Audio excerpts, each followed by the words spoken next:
We're going to be linked with everything all over the world. It'll all be one thing, and it, I believe, will all come under the heading of the internet. And we're going to be linked with everything all over the world. But you know, I think about this, and what about this internet thing? Do you know anything about that? Sure. What the hell is that exactly? Well, it's become a place where people are publishing information. Right. So everybody can have their own homepage. Companies are there. The latest information. It's wild what's going on. You can send electronic mail to people. It is the big new thing. Yeah, but you know, it's easy to criticize something you don't fully understand, which is my position here. Go ahead. But I can remember a couple of months ago, there was like a big breakthrough announcement that on the internet or on some computer deal, they were going to broadcast a baseball game. You could listen to a baseball game on your computer. And I just thought to myself, does radio ring a bell? You know what I mean? There's a difference. There is a difference. It's not a huge difference. What is the difference? But you can listen to the baseball game whenever you want. Right. Too. Oh, I see. So it's stored in one of your memory deals, Exactly. and then you can come That's back the a year RAM later. thing you talked about earlier. Yeah. Do tape recorders ring a bell?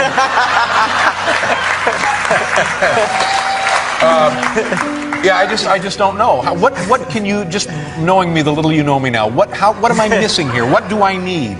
Well, if you want to learn about the latest cigars or auto racing statistics. Well, you know, I've got that covered. I subscribe to 2 British magazines devoted entirely to motorsports, and I call the Quaker State Speed Line about 2 times a half hour. So now, would the computer give me more than I'm getting that way? Millions of Americans own a personal computer. If you're one of them, you can now glimpse the future with nothing more than a modem, a phone line, and a few dollars a month. Oh, that's that little mark with the A and then the ring around it? At. See, that's what I said.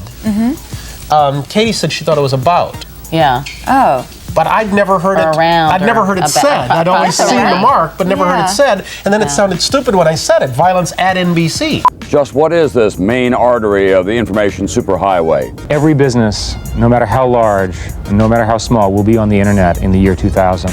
It's the primary way that people will look up information. It will replace the yellow pages as we know it today. Are a lot of people just getting on to the internet because they feel that they have to get onto the playing field, so to speak? Well, it's very hip to be on the internet right now. There it is. Violence at NBC, GE.com. I mean... Well, Allison should know. What is internet anyway? Internet is that massive computer network. The one that's becoming really big now. What do you mean? That's big. How does one? What do you write to it like mail? No, a lot of people use it and communicate. I guess they can communicate with NBC writers and producers. I'm afraid that if I subscribe to something like internet, you would really be hooked. I would get hooked. I have no desire to be a part of the internet because I feel like I'm so inundated with information all the time that I don't want more. Can you predict where the internet is going with this? What's it going to be like in 10 years? Oh man, the internet is going to be everything. I think there will be one screen, whether it's a computer screen or a television screen or a little handheld thing, but it's going to have your television programs, your internet webisodes and shows. It's going to have your telephone. It'll all be one thing, and it, I believe, will all come under the heading of the internet.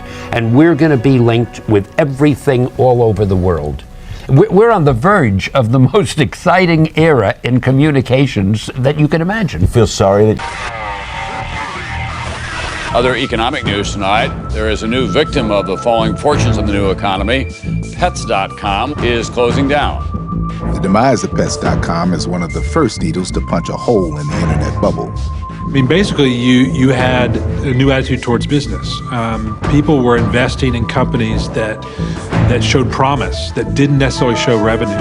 Internet mania, that short-lived rush by investors to pump money into anything with a .com in its name and buy those companies to turn around and pour that cash into advertising. There was this whole new kind of lexicon for talking about these things, not just in the tech world, right? You know, .com became part of the mainstream terminology. Pets.com will sell off the majority of its assets and lay off 255 of its 320 employees. Pets.com was one of the first e-commerce companies. We sold everything for pets, from food to toys. Their business plan was to reach as many people as possible, to create volume, but they were losing money on every piece of pet food they sold. Pets.com reported sales of $9.4 million, but those goods cost the company $9.6 million before expenses like marketing and administration.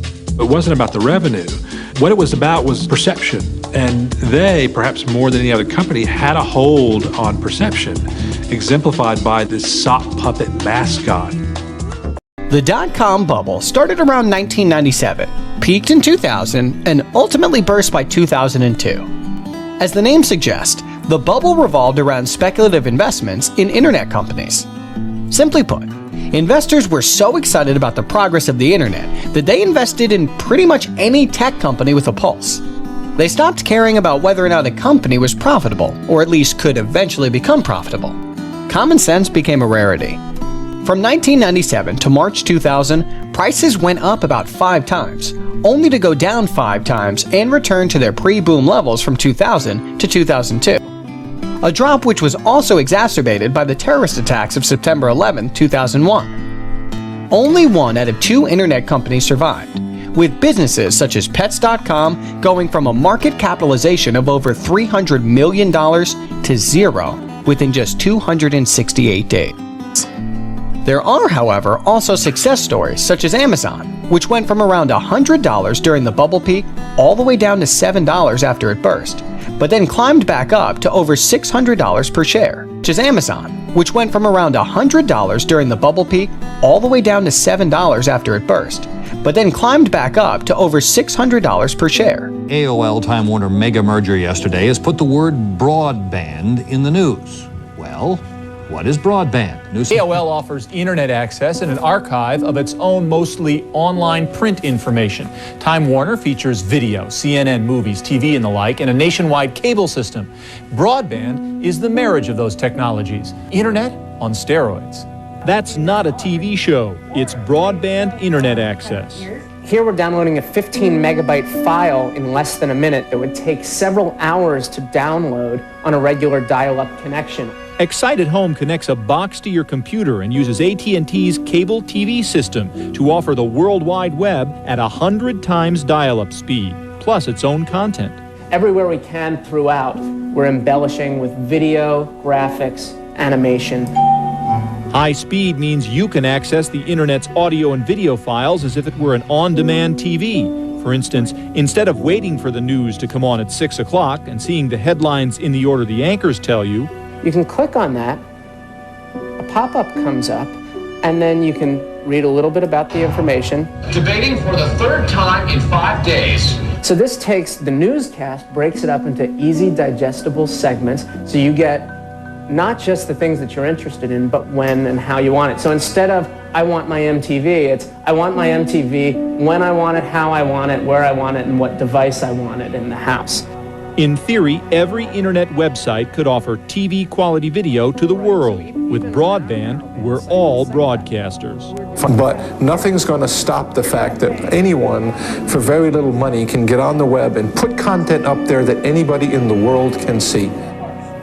Broadband, but at what cost? Well, it's not for sure cable companies will let you choose any internet service provider you want. They may require you to sign up with their service, and that, of course, could boost costs because there wouldn't be any competition. However, there is another technology that promises broadband access too. It's called DSL. You may have heard of it. It is available in some places like San Francisco. It's a way to use phone lines to deliver high-speed internet access. There's money to be made in a wireless world, and lots of it. Right now, there are almost 500 million cell phone subscribers on the planet. Within 2 years, that could double to 1 billion. Here's Ron Charles on what's fueling the dream of explosive growth and future profit. This is how most Canadians use their cell phones right now for conversations on the go. But the telecommunications industry is betting billions of dollars people are ready to add surfing to talking. The internet and email have already popped up on a few new wireless phones in Canada. Down 60 points. Peter Barnes, president of the Canadian Wireless Telecommunications Association, uses his to check the stock market anywhere, anytime. It's an enhancement over Dick Tracy because what you've got is a situation where you have small portable devices where you are able to control personalize the device. Would you like to go ahead and buy the book? And if I hit yes, the Poisonwood Bible will be on my doorstep in a day or so. It's not just mobile phones that will be getting people connected to the internet without wires. Expect to see all manner of devices. Welcome to Affinity Bank. How can I help you, Mr. Furman? I'm wondering about the available credit on my card. Absolutely. One moment, Mr. Furman. And here's the future. Wireless internet you can talk to and have it talk back. The available credit on your Affinity card as of today is $2,500. Taking the internet wireless opens up all sorts of possibilities. This is turning on your phone, tap pay bills from my checking account to the cable company, $23, and you're done. It's about regaining time and control and simplicity. It's an ATM in your hand. Eric Schmidt, Google's executive chairman, made an interesting statement that is raising a few eyebrows. Take a listen. I would answer very simply that the internet will disappear. The internet will there'll be so many IP addresses because of IPv6, so many devices, sensors, things that you're wearing, things that you're interacting with, that you won't even sense it. It'll be part of your presence all the time. What did Schmidt mean when he said the internet is basically going to disappear? Well, it's a bold statement for sure, but it's also a play on words. What he really means is he's talking about the way we used to access the internet and how we access it now and how that's changing. So we used to access the internet, by sitting at our desktop computers, connecting to the internet, surfing the web. But now our phones are connected, our cars are connected, our watches are connected, and everything in our home is connected. And so the act of actually physically connecting to the internet is changing. We're just connected all the time. And just to dig into that a little bit more, Schmidt said a, quote, highly personalized, highly interactive, and very, very interesting world will emerge. What does that mean? Does that speak to this Internet of Things? Yeah, for sure. When you're always connected, you're sharing data when you're always connected. And so leveraging that data to push you information that is relevant to you is what he's really talking about. What do an umbrella, a shark, a houseplant, the brake pads in a mining truck, and a smoke detector have in common? They can all be connected online, and in fact they are. By 2022, it is expected that more than 1 trillion sensors will be connected to the internet. If all things are connected, it will shift the way we do business and use resources, and will eventually yield massive amounts of data. But who owns this data, and how communication and entertainment? In this scenario, what if your car or your home got hacked? The Internet of Things raises huge questions on privacy and security that have to be addressed by governments, corporations, and consumers. But if we get things right, it will also bring unprecedented efficiency to processes that will no longer be offline. Imagine cows in a farm being monitored to obtain health reports that will help farmers feed them better, or tracking the behavior of complex industrial machinery, preventing accidents and shortening downtime for maintenance. All kinds of devices will be able to gather and share any type of information from their environment, seamlessly organizing themselves to make our lives smarter and safer. A world where all things are connected is going to bring endless opportunities for most human activities. But it will depend on us whether we are going to take advantage of it or let it take advantage of us. Will data be collected, shared, and stored to improve our lives, or will it be used to control us?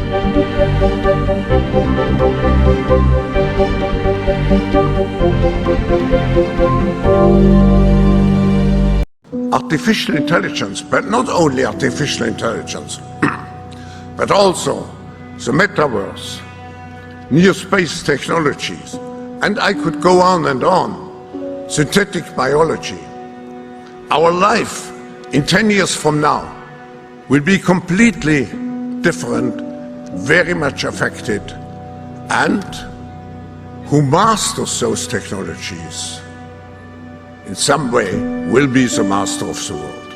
The fourth industrial revolution, it changes not only what we are doing, it changes us. It's a fusion of our physical, digital, and biological spheres.